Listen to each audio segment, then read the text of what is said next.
കാസർകോട്ടെ വിഷുക്കാലത്തെ മൺചട്ടി നിർമ്മാണ റിപ്പോർട്ടിലേക്കാണ് ഇനി പോകുന്നത്. മൺചട്ടി നിർമ്മാണത്തിന് പ്രസിദ്ധമാണ് നീലേശ്വരത്തിനടുത്തുള്ള എരിക്കുളം എന്ന ഗ്രാമം.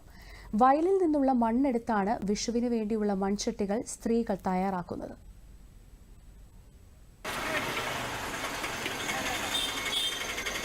മൺചട്ടി നിർമ്മാണത്തിന് പ്രസിദ്ധമാണ് കാസർഗോഡ് ജില്ലയിലെ നീലേശ്വരത്തിനടുത്തുള്ള എരിക്കുളം എന്ന ഗ്രാമം.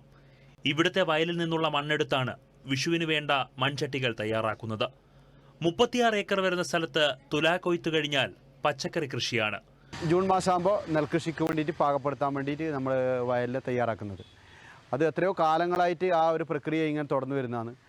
അതുപോലെ തന്നെ ഇപ്രാവശ്യം എന്ന് പറഞ്ഞാൽ ഞങ്ങൾ ഏകദേശം ഒരു 10-60ഓളം വരുന്ന ചെറുപ്പക്കാർ എരിക്കുളം ഈ പാടം മുഴുവൻ 30-38 ഏക്കർ വരുന്ന പാടം മുഴുവൻ നല്ല രൂപത്തിൽ പച്ചക്കറി കൃഷി ഏകദേശം ഞങ്ങൾ ഒരു 10-25-28ഓളം കൊല്ലായി കൃഷി ചെയ്തുകൊണ്ട് വരുന്നത്. അത് പ്രാവശ്യം ഒരു 500 കിൻഡലോളം വെള്ളരിക്ക മാത്രം, കണിവെള്ളരിക്ക മാത്രം നമുക്ക് കൊടുക്കാൻ പറ്റി. വിഷുക്കണി ഒരുക്കുന്നതിന് വേണ്ടിയുള്ള കണിവെള്ളരിയാണ് പ്രധാന കൃഷി. ഈ വർഷം 70 കൃഷിക്കാർ ഒന്നിച്ചു ചേർന്നാണ് വെള്ളരി കൃഷി നടത്തിയത്. 500 കിൻഡൽ കണിവെള്ളരി ലഭിച്ചു. എരിക്കുളം ഗ്രാമത്തിന് ചുറ്റുമുള്ള ചന്തകൾ, പച്ചക്കറി പീടികകൾ എന്നിവിടങ്ങളിലാണ് കണിവെള്ളരിയുടെ പ്രധാന വിപണി. ഊരുകളിലാണ് പ്രധാനമായും കണിച്ചട്ടികൾ നിർമ്മിക്കുന്നത്. തയ്യാറായി കഴിഞ്ഞ കണിച്ചട്ടികൾ കുംഭാര ഊരുകളിലെ സ്ത്രീകൾ അടുത്തുള്ള ഗ്രാമങ്ങളിലെ വീടുകളിൽ കൊണ്ടുവന്ന് വിൽപ്പന നടത്തുന്നു. പ്രത്യേകമായി ഉണ്ടാക്കിയ ചട്ടികളിൽ മനോഹരമായി പുള്ളികുത്തിയാണ് കണിച്ചട്ടിയാക്കി മാറ്റുന്നത്.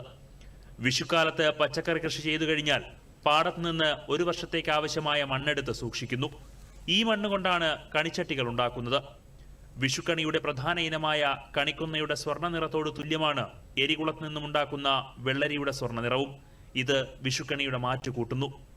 ദൂരദർശൻ ന്യൂസ്, കാസർഗോഡ്.